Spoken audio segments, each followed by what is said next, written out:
let's start off with the part that project managers are going to need to know, perhaps most urgently then. How do they impress you?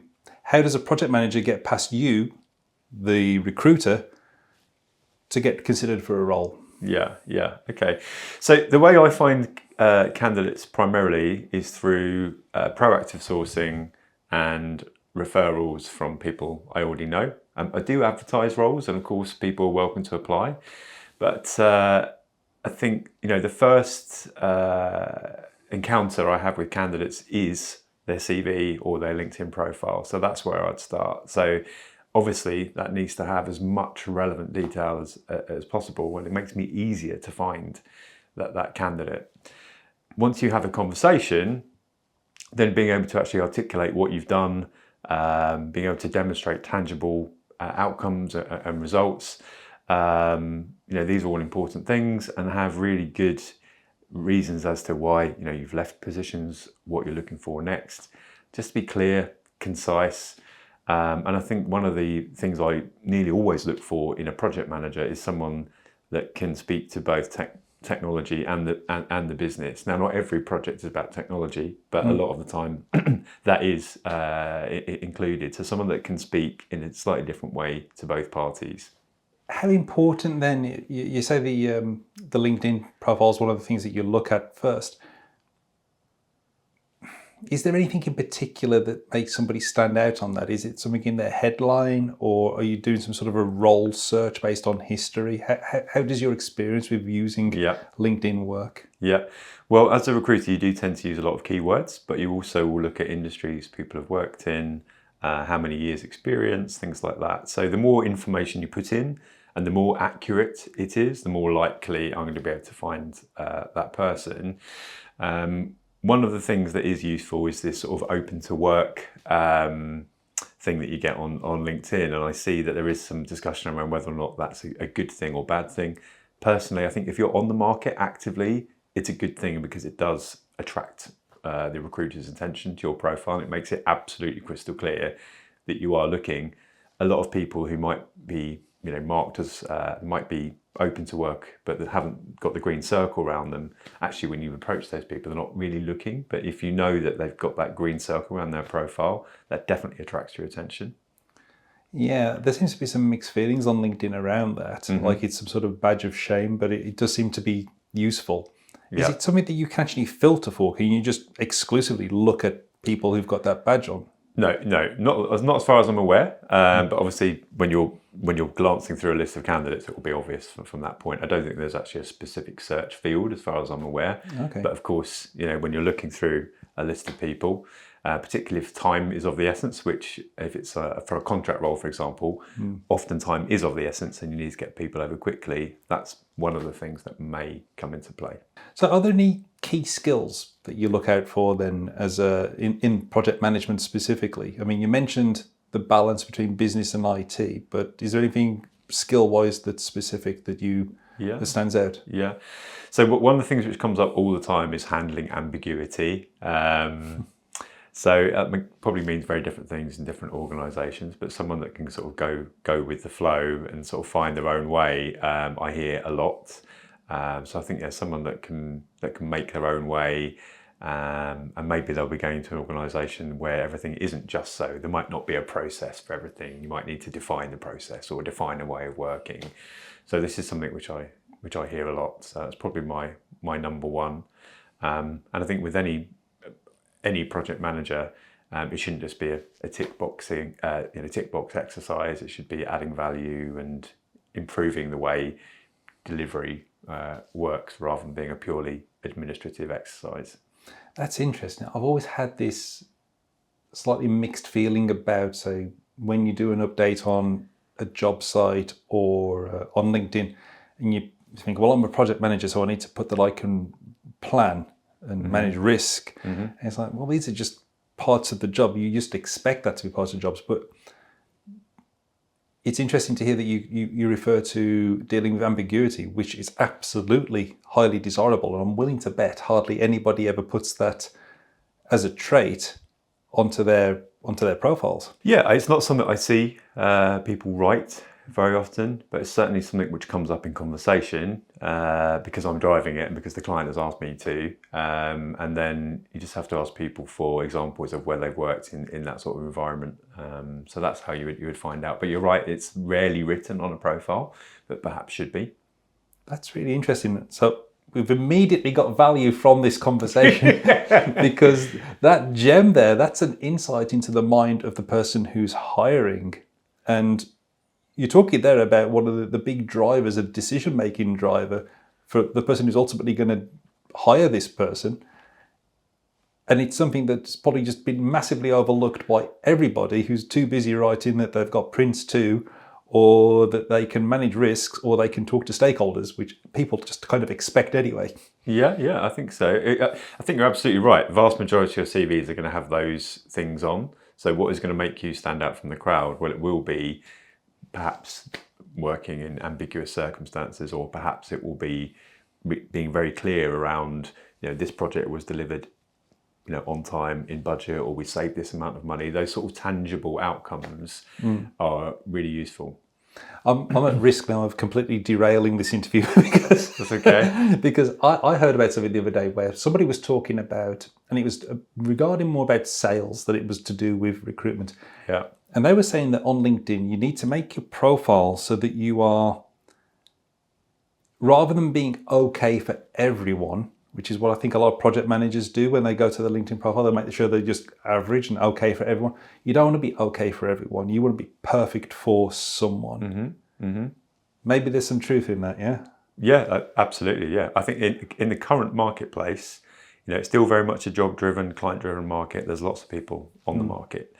So you need to find the role that you're a really good fit for, and you can't build things to all people. So I think playing to your strengths and applying for the roles that are relevant to that, and not applying for everything and anything. So, I see sometimes on LinkedIn people saying things like, I've applied for 300 jobs over the last year. I've got 10 interviews. I'm still looking for a job.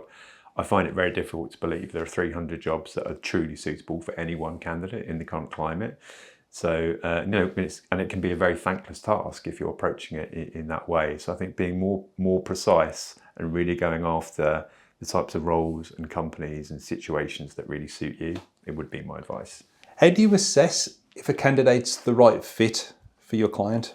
Okay, so the bit that comes before that is an in-depth, we call it a qualification call with a client to understand, what is the role, why does it exist, what are the key objectives, what's the context, and importantly, what's the company culture, and all these sorts of things.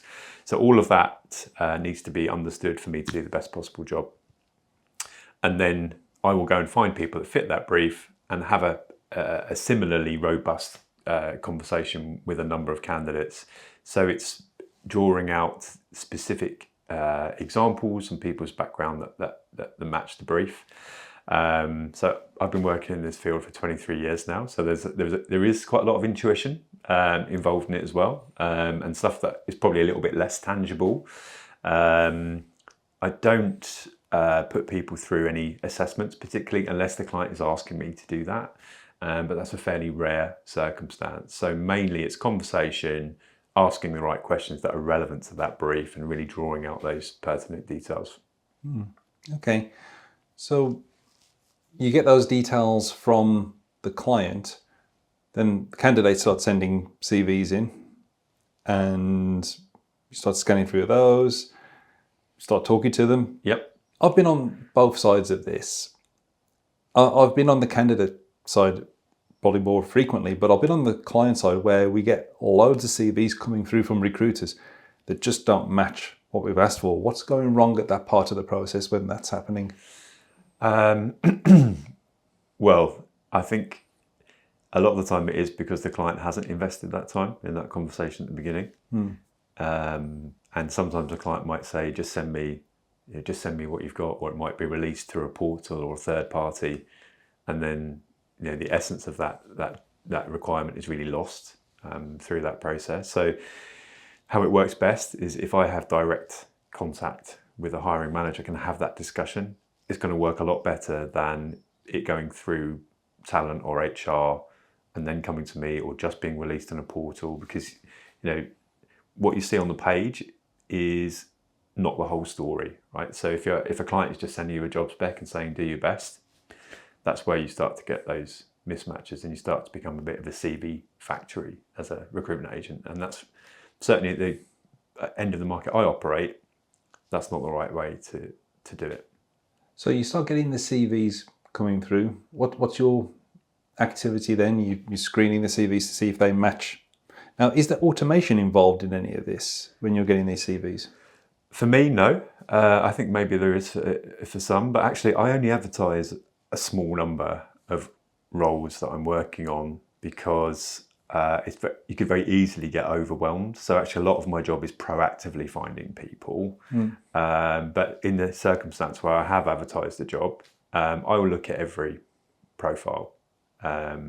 And if it gets to a point where it gets unmanageable, I'll stop advertising that role, because the last thing I want to do is to add to that sense of it being a black hole, applying for jobs, never hearing anything. So yeah, personally, there's no AI or automated filter. I suspect that's coming in the marketplace, but that's certainly not been my experience so far.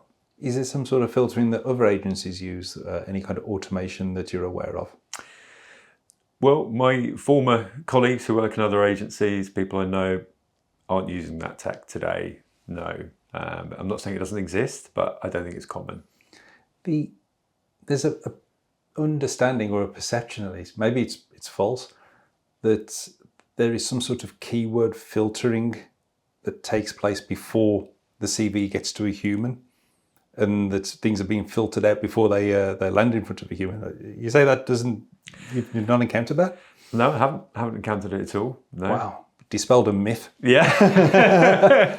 I mean, I think what you do get is filtering questions sometimes. If you're advertising a job on some sites, you'll get the ability to say, have you done this? Yes or no. Do you have this skill? Yes or no. And you might get a filtered result on the back of that, or you might be able to quickly, if you get 20 applications overnight and 5 of those are, have answered yes to the 5 questions, you might start with those people first naturally. Or you might look at, there's nearly always a set of absolute key criteria and then some nice to haves. So you might be able to filter things that way. But in my experience, candidates are not being automatically filtered out because they contain or don't contain a certain term. On the LinkedIn profile, are there any red flags that you'd look for or you maybe wouldn't go looking for, but are there any examples you can think of where you looked at somebody's LinkedIn profile whilst you're in the process of placing them and then thought, nope? I think the only thing I'd look for is consistency. Yeah. If the CV needs to match the LinkedIn profile, maybe not exactly, because particularly if you're a contractor, for example, you might not put every single contract you've ever done, because otherwise you'd have a 20-page document, if you've been doing it for a long time. But it has to broadly match. But other than that, I wouldn't say there's any red flags. But there are things I like to see if possible. So like recommendations, for example. But no, there aren't any red flags as such. How important are recommendations on LinkedIn? They're helpful, but they're absolutely not the be-all and end-all. I mean, not everyone lives their life on LinkedIn like I do, right? So, and it wouldn't be maybe top of everyone's mind to ask people for a recommendation. I think what's more important is, when required, if you ask a candidate to be able to provide references that they're able to at that point, that's much more important than seeing a recommendation on LinkedIn. How important is certification in project management? I think it's more important at the junior end of the market, which in truth is not really where I operate. But when I have, that's where it's been more important of people who are early on in their career. I think for more experienced candidates, experience is definitely the key. I think the exception to that rule is in public sector and in non-profit organisations, where they need to be seen to be spending the money in the right way, and are more keen on accreditation, certifications. But generally in the private sector, for more experienced candidates, experience is absolutely the key. Okay. I'm starting to get asked a little bit more these days about whether people should be studying Prince 2 or APM's courses or PMI's, or do an Agile course. Have you got any suggestions or inputs on that?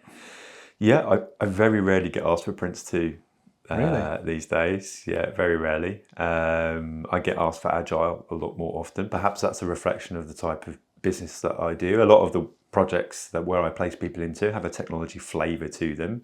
Not by design, that's just the world we live in. So, having an appreciation of Agile, whether it be software development or whether it just be a company working in an Agile methodology, that's something which I get a lot more often than Prince 2, APM, anything like that. Okay, that's interesting. That's an interesting change. I dare say occasionally you get the right applicant with the right skills and the right experience, but they may not be living in the right country. They may not be based in the UK. Does that automatically filter them out? Does that rule them out? Or It depends on the circumstance. So most of the time, a client is looking these days for someone to be in the office some of the time.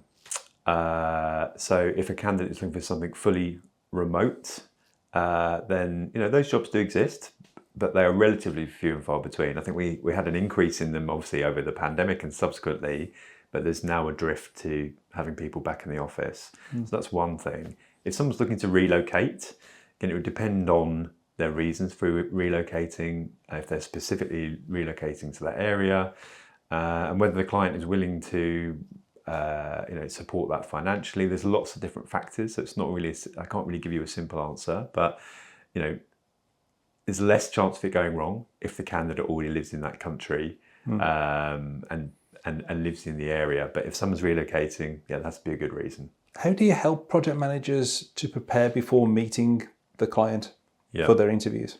Yeah. So because we've had this in-depth qualification call with the client before we even go out to market, I should be able to share with them these insights that are maybe not on the job spec. If it's a client I've worked with before, I'll have a track record, I will likely know what type of questions they like, the format. So any learnings from previous candidates' interviews I can share, and then it will be just a reminder of the things that you might expect, but not everyone does. So researching the interviewers, well, who are the interviewers? Obviously, the company website. Just reminders of clients still like to hear specific examples of where a candidate has delivered a certain type of project or they've encountered and overcome a certain type of problem. And also asking relevant questions at the end of the interview. Sometimes people need help with that part because they're not really sure what to ask or when is appropriate to ask certain questions. So this is the sort of help I would give someone ahead of time. It's interesting to talk about the interview and the kind of questions people ask. I mean, could you give any examples of good questions to ask at the end of the interview? Yeah. Well, obviously it's going to depend on the role in the company. If it's a permanent role, I think you're absolutely entitled to be asking about the culture, about the, this is the job, great. What's the development that's available for this role and when and what does that look like? What I wouldn't recommend is asking at that point about, when can I get a pay rise or those sorts of things, right? Obviously money's important and that'll be part of the conversation. But I think really understanding, it's not just about the job, it's about the fit between the person and the organisation, because in the long term, that's what's the most important thing. So I think, questions about culture and the future, where the company's going, objectives, these are the best things to ask, I think. You mentioned money there. A lot of the time we see adverts with salaries competitive or something like that, or some sort of suggested range. When is the right time to start narrowing in a little bit on what figure that actually is? Is that actually in the interview process or in the interview itself, or is that before or after? Yeah. Well, if I speak to a client and they're not sure where to pitch a role, this is sometimes where you get the salary's competitive or it's not obvious. I think that is to be avoided if possible for all the reasons we know about. So for me, even if a client isn't exactly sure where to pitch it, we'll have a discussion around it. What are they thinking? And I can obviously give my advice on where I think what the salary and benefits should be for that type of role, and therefore what the candidate spec should be. And I'll be able to speak to the candidate about that on the first call. Vast majority of the time, it's very unusual that a client would say, we can't have any salary discussion up front. So the candidates I'd be sending would fit with, within that range typically. But also, we have a client at the moment that said, this is the salary range we've got, but we might consider people who are looking for 10, 20 grand more than that on the base. So please don't discount them.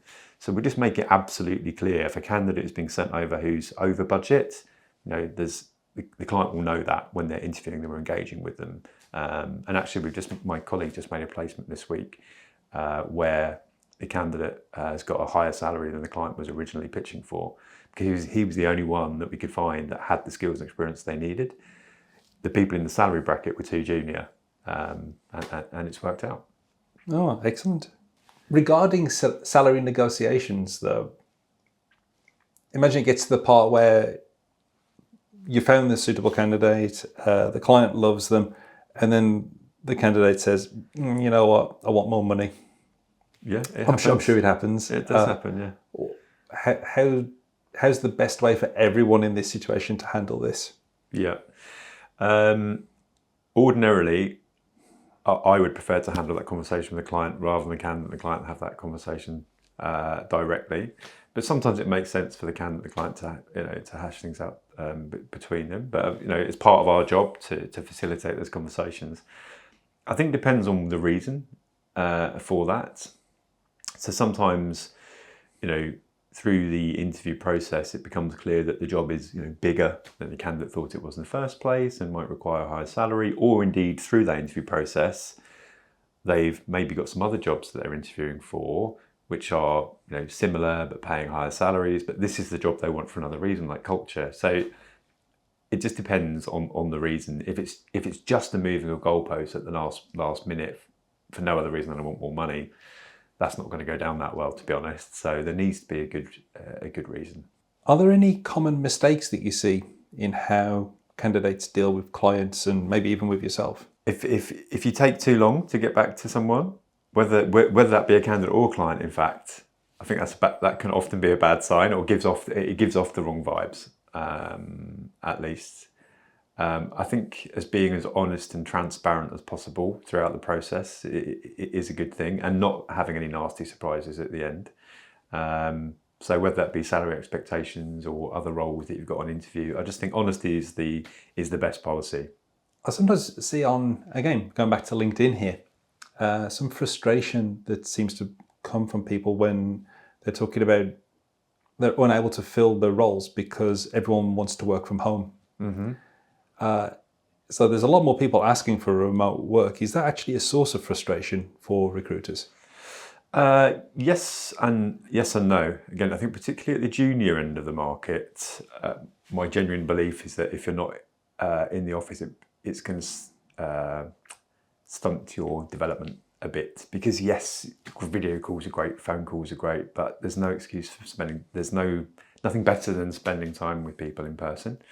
And I think if you're at the more experienced end of the market, it depends on what your role is. If you're someone who's supposed to be developing others and managing others, it's much more difficult to do that purely remotely. I'm not saying it's impossible.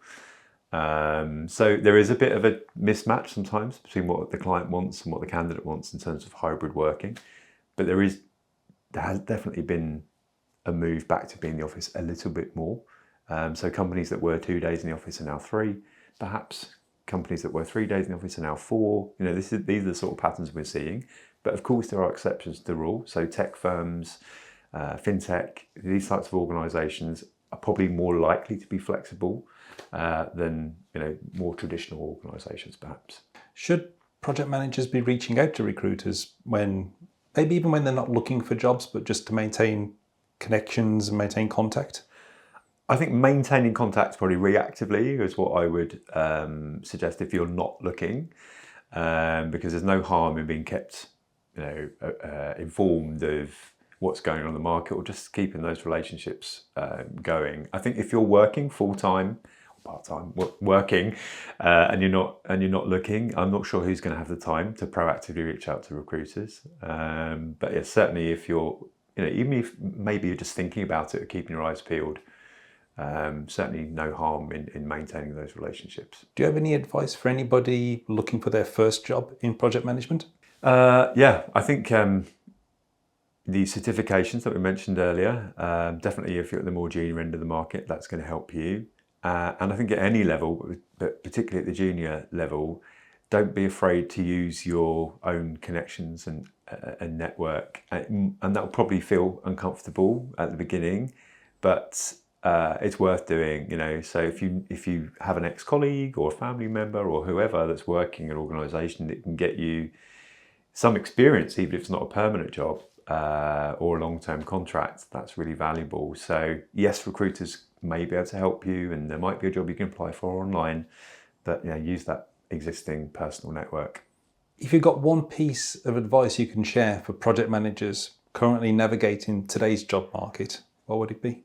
I think it's just, if you're going to apply online, just apply for stuff that generally you're a really good fit for.